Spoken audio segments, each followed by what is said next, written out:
Have you ever heard of the Axeman of New Orleans? Imagine living in a city full of jazz magic and vibrant traditions, but at the same time being terrorized by a killer who seemed to appear out of nowhere, entering homes at night and leaving a trail of fear no one could explain. Today, we'll delve into the true story of the Axeman, one of the most enigmatic and cruel criminals in American history, whose actions still resonate almost a century later. Before we begin, don't forget to like and subscribe to the channel to follow every detail of this terrifying story. Every single piece of information you'll hear could... New Orleans in the 1910s was a place of contrasts. Jazz music blared through the streets, cafes were always full, and life seemed to pulse with intensity. Yet at the same time, a deadly mystery loomed over the inhabitants. The Axeman was an unknown killer who preyed on families, often choosing his victims at random. He had no clear pattern of behavior, which left the police perplexed and the population terrified. Mysterious letters signed by the Axeman himself circulated around the city, provoking panic and curiosity. In one, he declared that he spared those who played jazz in their homes, transforming the music into a strange symbol of protection against death. Imagine living under this constant threat, not knowing when or where he would appear. Every night was a game of life or death, and the murders were brutally violent and unpredictable. Entire families were attacked in their homes, and the primary weapon was an axe, hence the terrifying name that has become etched in history. Local police were frustrated.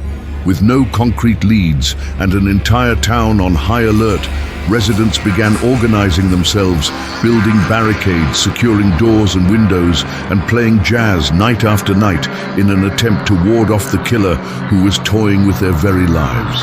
And while the town lived under this shadow, the Axeman seemed to watch, almost as if he were a specter descending.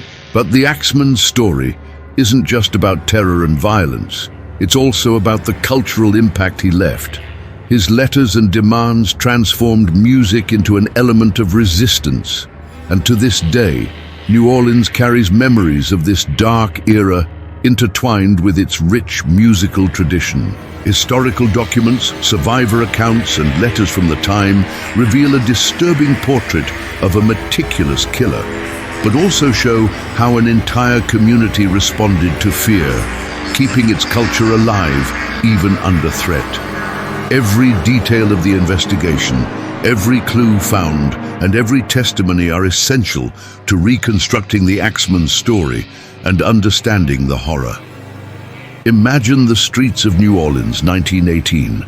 The air is thick with jazz, the aroma of Creole cuisine mingling with the humid Louisiana night. But lurking beneath the music and the lively crowds, a shadow moved silently, striking terror into the hearts of ordinary citizens. This was the Axeman of New Orleans, a figure whose crimes would puzzle law enforcement and haunt the city for decades. Tonight, we're diving deep into one of the most chilling unsolved murder sprees in American history. Before we start, make sure to hit that like button. The first known attack occurred in May of 1918, when Joseph Maggio and his wife Catherine were brutally murdered in their home. The method? An axe taken from their own house, and a chilling efficiency that suggested the killer knew exactly what he was doing.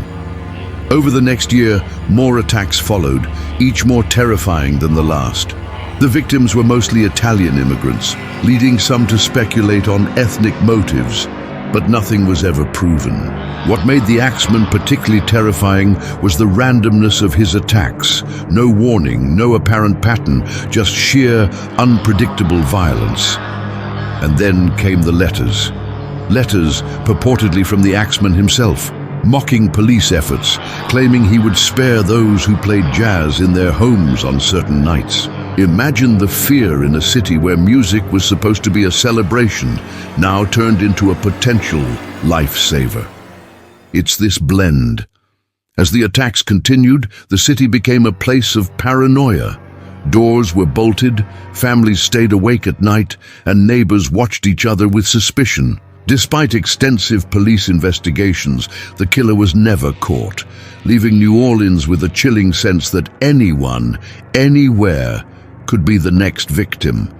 Historians and crime experts have pored over the case, theorizing about motives, suspects, and even supernatural explanations, but the truth remains elusive. The Axeman didn't just commit murders, he manipulated fear, playing a psychological game with an entire city. This story isn't just about death. It's about the way humans respond to the unknown, how terror spreads. And what's even more fascinating is how the Axeman intertwined himself with local culture. His infamous lyrics, suggesting that homes playing jazz on a particular night would be spared, turned a city of fear into a night of wild jazz celebrations. People poured into the streets, music blaring from every corner, blending fear with defiance in an almost surreal moment of history. This wasn't just murder, it was theater. Fear turned into ritual and a testament to the resilience and quirks of New Orleans society. Today, walking through the French Quarter, you can almost feel the echoes of that night. The music, the terror, and the unanswerable questions left behind by a man who understanding the Axeman is more than just reading headlines or knowing dates. It's about connecting with the city's atmosphere, the social dynamics, and the psychological terror that gripped ordinary people. This story challenges our sense of safety, reminding us how quickly normalcy can be shattered. And that's why we still talk about him. For over a year, from 1918 to 1919, this phantom figure terrorized the city, breaking into homes in the dead of night and leaving a trail of brutalized victims. But what makes this case truly terrifying is that, over a century later, we still have no idea who he was. Why has this mystery endured? Because the Axeman of New Orleans represents the unknown, the unsolvable, and the enduring power of fear over a city. Stick around, because we're about to explore each attack, the victims' lives, the baffling investigation, and the chilling legacy of the man who might still walk in the shadows of New Orleans. By the end, you'll understand why this case has inspired countless books, documentaries, and urban legends, and why it remains one of America's greatest unsolved mysteries. The story begins in the early hours of May 23, 1918. In a small apartment at the back of their grocery store, Joseph and Catherine Maggio were attacked in their sleep. The scene was gruesome. A bloody axe belonging to the victims was left behind. The killer had chiseled a panel out of their back door to gain entry, a method that would become his terrifying signature. The police were stumped. There was no clear motive. Robbery didn't seem to be the primary goal, as valuables were often left behind.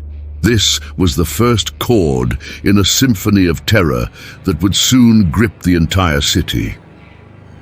Just a month later, the Axeman struck again. Louis Bezumer and his partner Harriet Lowe were attacked in a similar fashion. They too ran a grocery store. Again, a panel was chiseled from a door, and again the weapon was an axe found on the property. Though grievously injured, both initially survived, but Harriet Lowe passed away a few weeks later. Before she died, her statements were confusing, at times blaming Bezumer, but the evidence pointed elsewhere. Panic began to creep into the city's consciousness. Was this a random madman, or was there a pattern? The press dubbed the unknown assailant the Axeman, and the name stuck, fueling the growing legend. The attacks continued. In August, another grocer, Edward Schneider, was found in a pool of blood, his skull fractured.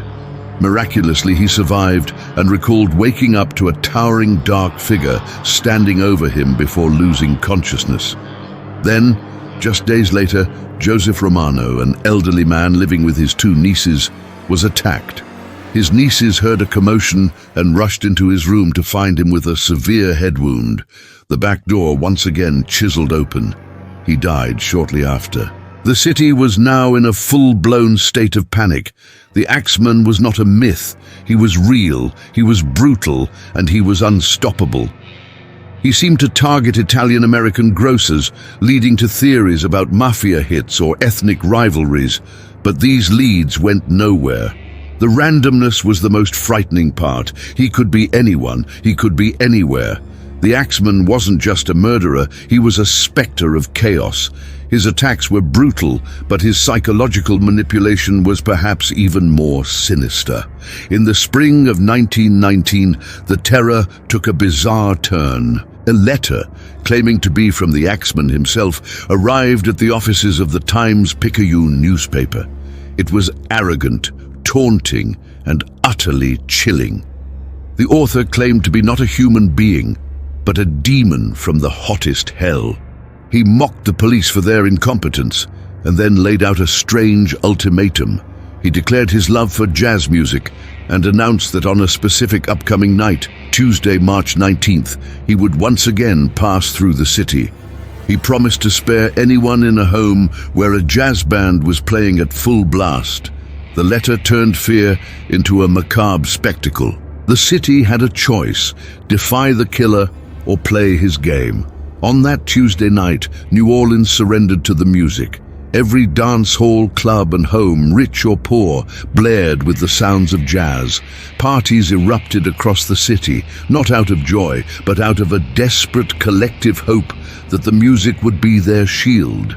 It was a surreal night, a city-wide exorcism through rhythm. And, true to his word, no one was attacked that night. The Axeman had turned the entire population into unwilling participants in his twisted performance. Following the infamous jazz night, the Axeman seemed to vanish for several months. The city breathed a collective sigh of relief, hoping the nightmare was finally over. But the silence was just an intermission. In August 1919, he returned. A young girl named Sarah Lauman was attacked in her home. She survived, but with severe head injuries and no memory of the event. The following month, Steve Boker, another grocer, was assaulted while sleeping. He managed to fight off his attacker, who fled into the night. These attacks proved the Axeman was still out there, his reign of terror not yet concluded. The final confirmed attack occurred on the night of October 27, 1919. Mike Pepitone was killed in his bedroom, his wife sleeping beside him, completely unaware until she awoke to find the horrific scene. As with the Maggio case, the killer had left a bloody axe behind. But this time, his wife, known as Mrs. Pepitone, claimed she saw two shadowy figures fleeing the scene. This detail added another layer of confusion to an already impossible case. Was the Axeman working alone? Or was there a partner? After the Pepitone murder, the attacks abruptly stopped. The Axeman of New Orleans disappeared as mysteriously as he had arrived, leaving behind a city scarred by fear and a dozen victims. So who was he? This is the question that has haunted investigators and historians for over a century. The police investigation was relentless but fruitless. They pursued countless leads and theories. One prominent theory focused on organized crime, suggesting the killings were targeted hits related to the Sicilian mafia, often called the Black Hand. The fact that many victims were Italian-American grocers seemed to support this. However, the theory falls apart when you consider the other victims who didn't fit this profile, and the bizarre, theatrical nature of the crimes, which didn't align with typical mob hits. Another theory pointed to a man named Joseph Mumfre. Years after the Axeman's reign ended, the widow of his final victim, Mike Pepitone, shot and killed a man named Joseph Mumfre, claiming he was the Axeman who had murdered her husband. It was later revealed that Mumfre had a criminal history and had been in and out of New Orleans during the crime spree. Some researchers believe he is the most likely suspect, but without a confession or definitive proof, it remains pure speculation. The evidence is circumstantial at best. Ultimately, every theory has its holes. Was he a lone, deranged individual?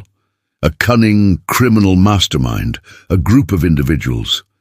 Each unsolved detail adds to the legend, blending fact with folklore until the line between truth and myth is almost impossible to see. The Axeman remained invisible, untouchable, a ghost in his own story. His identity is a void at the center of the mystery, and it's this void that makes the case so compelling. But in focusing on the killer, we can't forget the victims. These were not just names in a century-old cold case file. They were people, shopkeepers, parents, neighbors, whose lives were violently cut short. Joseph and Catherine Maggio, Louis Bissumer and Harriet Lowe, the Schneiders, the Romanos, Sarah Laumann, Steve Boca, and Mike Pepitone. They became symbols of vulnerability, of a society under siege from an unknown force. Their stories are a crucial part of the Axeman's legacy. And yet, amidst the horror, the community's resilience shines through. This isn't just a story of fear, it's a story of how people cope with the unthinkable. Neighbors shared resources and looked out for one another. Musicians, both professional and amateur, came together to fill the night with jazz, creating a powerful, if temporary, shield of unity and defiance. Newspapers warned and informed, attempting to restore a semblance of control in an uncontrollable situation. These human elements, the courage, the fear, the culture, make the story of the Axeman more than just a criminal case. It's a mirror reflecting society's response to extreme danger and the ways in which people adapt when faced with incomprehensible violence. Even today, the legend of the Axeman permeates New Orleans culture.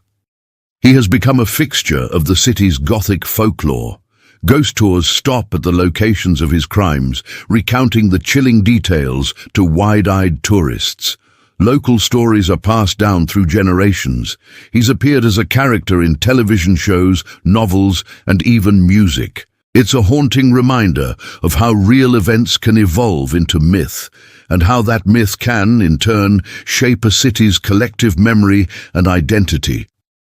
Whether you see the Axeman as a criminal mastermind, a product of his time, or simply a shadow from the city's darker underbelly, there is no denying the lasting impact of his deeds. This is a story that refuses to fade, living on in the streets, the music, and the very soul of New Orleans. He is more than a historical figure. He is a symbol of fear, of randomness, and of the human need to find patterns in chaos. His story teaches us about society, psychology, and resilience, about how communities respond to terror, and how legends are born from the fertile ground of unsolved mysteries. The Axeman of New Orleans may have laid down his axe over 100 years ago, but his shadow still looms large. Thank you for joining me on this journey into one of history's most fascinating and frightening true crime cases. If this video gave you chills and a deeper understanding of the Axeman's reign, be sure to hit that like button and share it with a friend who loves a good mystery. And don't forget to subscribe and turn on notifications so you don't miss our next dive into the unknown. What are your theories on the Axeman's identity? Let me know in the comments below. Stay curious and stay safe.